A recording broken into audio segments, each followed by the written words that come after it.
안녕하세요, 김한준 원장입니다. 이번 영상에서는 태음인에 대해서 설명드리도록 하겠습니다. 태음인은 굉장히 추운 지역에 적응한 신체 패턴을 나타내는데요. 추운 지역에 적응하기 위해서는 신체 내에서 열을 많이 생산하든지 아니면 몸에서 발산되는 열을 줄이는 선택을 해야 합니다. 이를 한태음인, 열태음인이라고 볼 수 있는데요. 이 두 가지 패턴은 조금 이따가 설명을 해드릴게요. 한태음인과 열태음인의 공통점을 먼저 말씀드릴게요. 첫 번째로 먼저 기본적으로 피하 지방층이 다른 체질에 비해서 굉장히 두텁겠죠.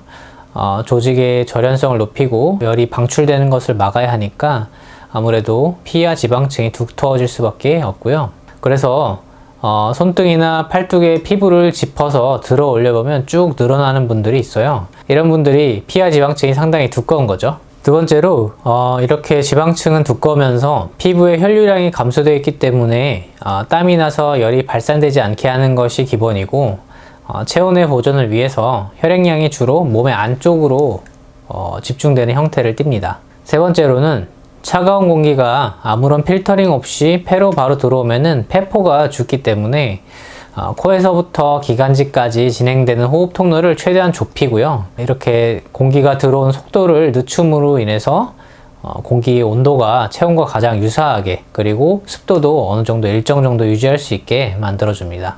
기도가 당연히 좁아지니까 호흡량이 당연히 적어지겠죠. 하나 아셔야 될 거는 호흡으로도 체온 조절이 충분히 가능하다는 건데요. 강아지들 보면 더울 때 헥헥거리잖아요. 호흡을 통해서 숨이 왔다 갔다 하면서 수분이 증발하면 체온을 낮춰주기 때문인데, 태음인들은 기본적으로 폐나 기관지 쪽으로 혈액 공급량이 상당히 적고 기도가 좀 작기 때문에 잘 발달되어 있지 않다고 보시면 되고요. 추위에 잘 적응할 수 있다고 생각하시면 됩니다.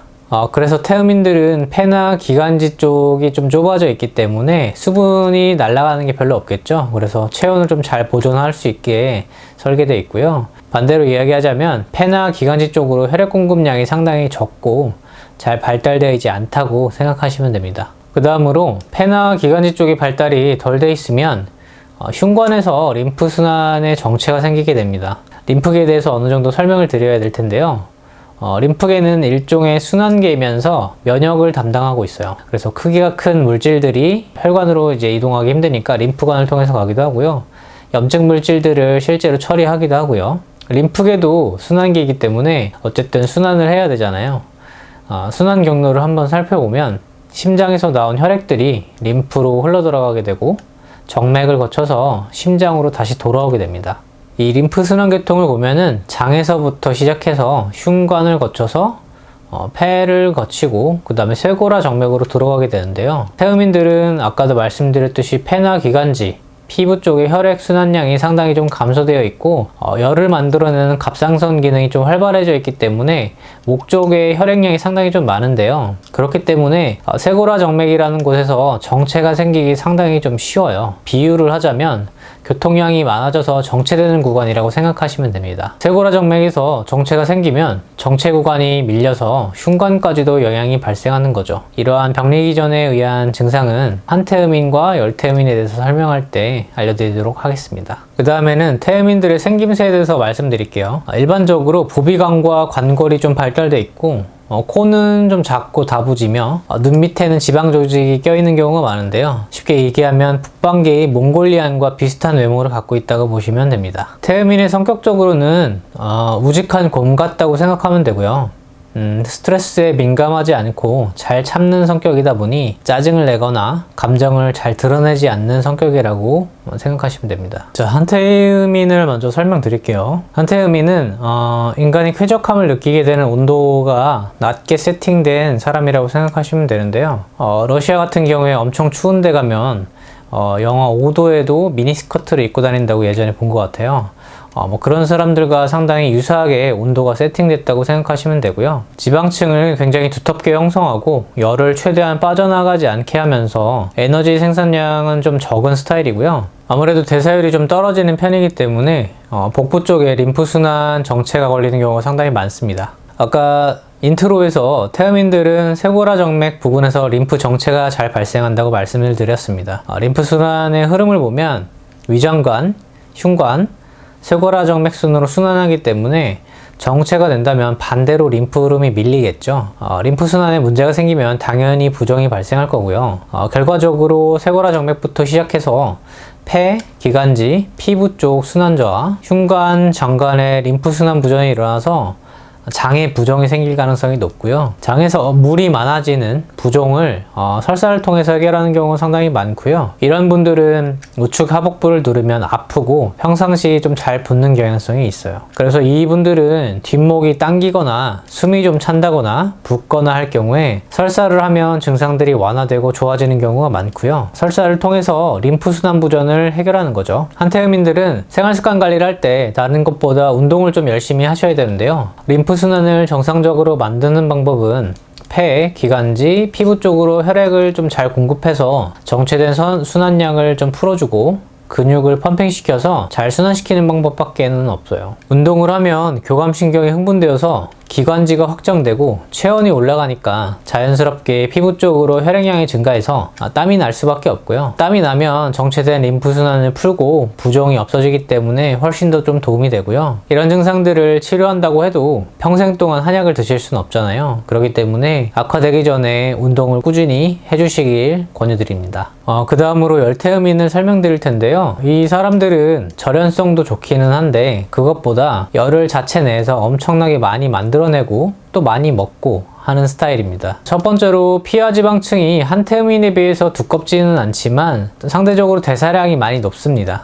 그러다 보니까 추위에 노출된 부분에 어느 정도 충분한 혈액 공급이 좀 되고요. 물론 다른 체질에 비해서 피부 쪽 혈류량이 많지는 않지만 한태음인에 비해서는 그래도 많은 편입니다. 그 다음으로 체온을 높이기 위해서는 당질 코르티코이드 호르몬, 그 다음에 갑상선 호르몬이 상당히 좀 활발하게 분비돼야겠죠. 그래서 갑상선 혈류량과 그 다음에 부신피질 혈류량이 좀 많이 늘어날 거고, 갑상선은 목에 위치하고 있기 때문에 그래서 목이 두터운 분들이 상당히 많습니다. 네 번째로 열 생산을 많이 하기 위해서는 당연히 간이나 심장, 근육으로 혈류량이 증가돼야 되는데, 그래서 대부분 이런 열태음인들은 속근육이 좀 많은 편이고요. 피하 지방량이 상당히 좀 많기 때문에 근육이 많이 드러나지는 않지만 근육량이 상당히 좀 높은 편에 해당됩니다. 다섯 번째로 갑상선, 심장, 뇌 모두 두면부나 흉격 부위에 있기 때문에 열태음인들은 상부에서 정체가 되기 더 쉽고요. 앞서 설명드렸듯이 태음인들은 흉관에 림프 정체가 오기 쉬운 체질인데요. 특히나 두면 상지부의 혈액들이 모두 쇄골화 정맥으로 들어가기 때문에 이 부분에서 정체가 생겨서 뒷목과 어깨가 맨날 결린다고 하는 분들이 많습니다. 이 경우는 근육을 풀어줘도 계속해서 뻐근한 경향이 좀 있고요. 그래서 한태음인과 마찬가지로 상부 쪽의 압력을 빼기 위해서 인체에서 어쩔 수 없이 설사를 하기도 하고요. 설사를 하면은 정체가 풀리면서 조금 낫게 됩니다. 림프가 장에서부터 흉부, 상체까지 이어져 있기 때문에 하나의 도로라고 생각하면 이해하기 쉽고요. 사실 땀이 나면 압력이 금방 풀리게 되는데 태음인들은 피하 지방층이 좀 두껍기 때문에 땀내기도 사실 힘듭니다. 그래도 열태음인들은 열이 좀 많기 때문에 땀이 남으로써 이런 증상들이 좀 완화되는 경우가 상당히 많고요. 이런 사람들은 주로 땀이 상체에서만 나게 됩니다. 위쪽으로, 두면 상지부 쪽으로 체액이나 혈액이 좀 몰려있기 때문인데요. 이렇게 땀이 나거나 대변으로 설사를 할 경우에 압력이 빠지기 때문에 기본적으로 평상시에 갖고 있던 두통이나 안구 통증, 안구 건조증 등이 없어지게 되고요. 혈압도 기본적으로 높은 경우가 많기 때문에 혈압 역시 낮아지는 경우가 드물지 않게 있습니다. 정리를 하자면 열태음인들은 얼굴이 붉고 체격이 좋고 더위 많이 타고 땀이 나도 항상 상체 쪽으로만 땀이 나고 목이 두껍고 어깨나 뒷목이 항상 당기고 뭉친다고 하는 사람입니다. 주로 나타나는 증상은 두통이나 눈 통증, 안구 건조증 같은 이제 두면 상지부 증상이 상당히 좀 많은 편이고요. 변비가 있는 경우도 상당히 좀 있습니다. 변비가 있으면 특히나 더 좋지 않기 때문에 반드시 치료하시는 게 좋습니다. 태음인들의 생활 습관에 대해서 종합적으로 좀 알려드릴게요. 첫 번째로 유산소 운동을 좀 지속적으로 해주시는 게 좋습니다. 태음인들은 지방층이 상당히 두텁기 때문에 지방을 지속적으로 소모시킬 필요가 있고요. 그 다음으로 피부 혈류량 자체가 적어서 땀이 잘 안 내기 때문에 땀을 내려고 노력을 해주셔야 돼요. 이재만은 태음인이 무조건 항상 땀을 내야 건강하다고 이야기하고 있고요. 저 역시 이에 동의하고 그렇기 때문에 항상 운동을 하고 땀이 잘 배출되는지를 확인해 주시는 게 좋습니다. 두 번째로 식사량을 줄여서 간에 부담을 좀 덜 줘야 되고요. 아까도 말씀드렸듯이 지방층이 상당히 두텁기 때문에 콜레스테롤이나 지방의 과도한 축적을 막는 것이 중요합니다. 세 번째로 담배를 피는 것은 상당히 좋지 않습니다. 폐나 기관지 쪽에 혈류량이 상당히 줄어들어 있고 애초에 발달되어 있지 않기 때문에 담배를 많이 필 경우에 염증이 잘 발생하고 기관지 쪽으로는 상당히 좋지가 않습니다. 네 번째로 목이나 어깨 쪽이 항상 결리는 경우가 많기 때문에 스트레칭을 좀 필수적으로 해주시고요. 상반신의 혈류 정체나 림프순환 정체가 상당히 오기 쉽기 때문에 늘 건강관리할 때 목이나 어깨가 뭉치지 않는지 항상 체크를 해주셔야 됩니다. 마지막으로 변비가 생기지 않게 항상 신경 쓰셔야 하고요. 땀을 잘 내면 항상 건강할 확률이 높지만 피와 지방층이 좀 두껍고 피부 쪽으로 혈액량이 좀 적기 때문에 태음인은 땀이 나기가 쉽지가 않습니다. 그렇기 때문에 이런 경우 대변으로 노폐물이 반드시 배설시켜줘야 되고 압력이 좀 떨어져야 되기 때문에 대변이 잘 나오는지를 항상 체크해 주셔야 됩니다. 지금까지 태음인에 대해서 설명을 드렸고요.